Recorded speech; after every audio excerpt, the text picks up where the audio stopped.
Progressive Shorthand, January 2024. Exercise number 25. Start. In other words, if the argument of the appellant therein was accepted, it could have resulted in confining the transfer of the raw material from the ship by pipeline to the port area, but it could not be taken to a refinery located outside the port area. Stop. But the provision did contemplate transporting of the material from the ship to the refineries as also to terminals and vice versa. Stop. It was in this context that the court proceeded to hold that a purposive construction was needed to avoid a situation of absurdity. Stop. Much turned on the presence of the words in the port area. Stop. Therefore, keeping in mind the clear object of the notification, which was self evident, the court added the words or throw to the words in the port area. Stop. This facilitated the transfer of the raw material from the ships to a refinery or a terminal which need not have to be located in the port area. Stop. We must understand the decision of this court in the aforesaid context. Stop. The rationale and principle appear in opposite to the cases before us. Stop. Para. We also do bear in mind that in paragraph 8 bracket 1 construction of pipelines inter alia was permitted. Stop. It is thereafter that in paragraph 8 bracket 2 under CRZ 2 clause 4 contemplated permitting of storage of non-hazardous cargo such as edible oil, fertilizers and food grain in notified ports. Stop.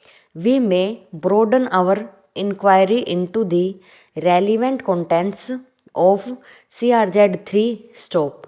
CRZ 3 of the 2011 notification was divided into Area A, which inter alia dealt with areas up to 200 meters from STL on the landward side in the case of sea front. Stop. The said clause proclaimed further that the said area would be a no development zone. Stop.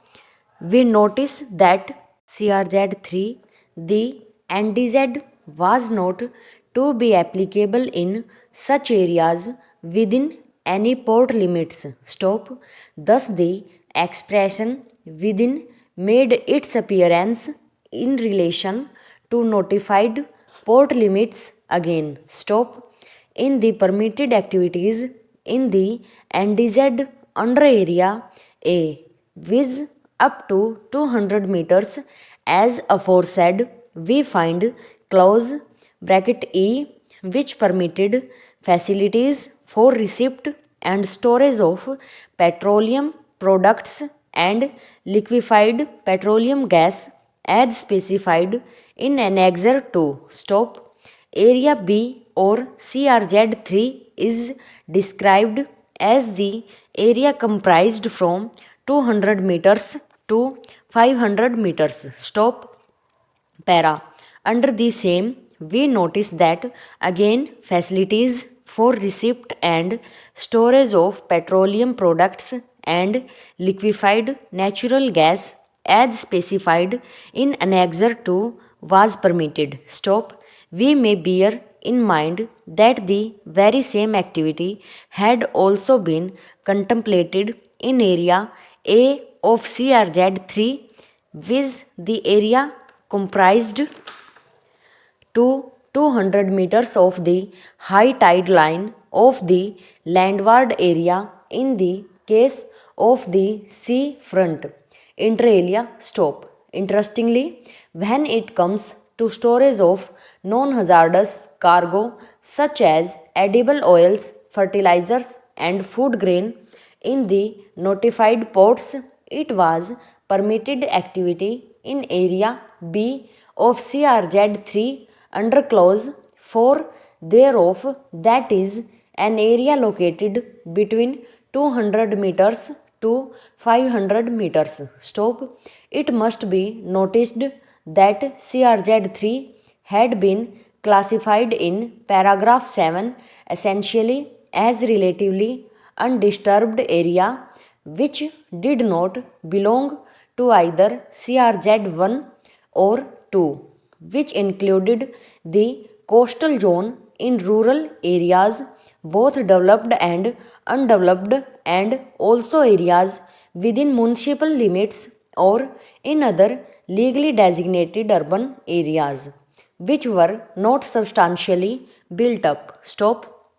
We have already noticed the classification of CRZ2 earlier as areas which had been developed up to or close to the shoreline. Stop.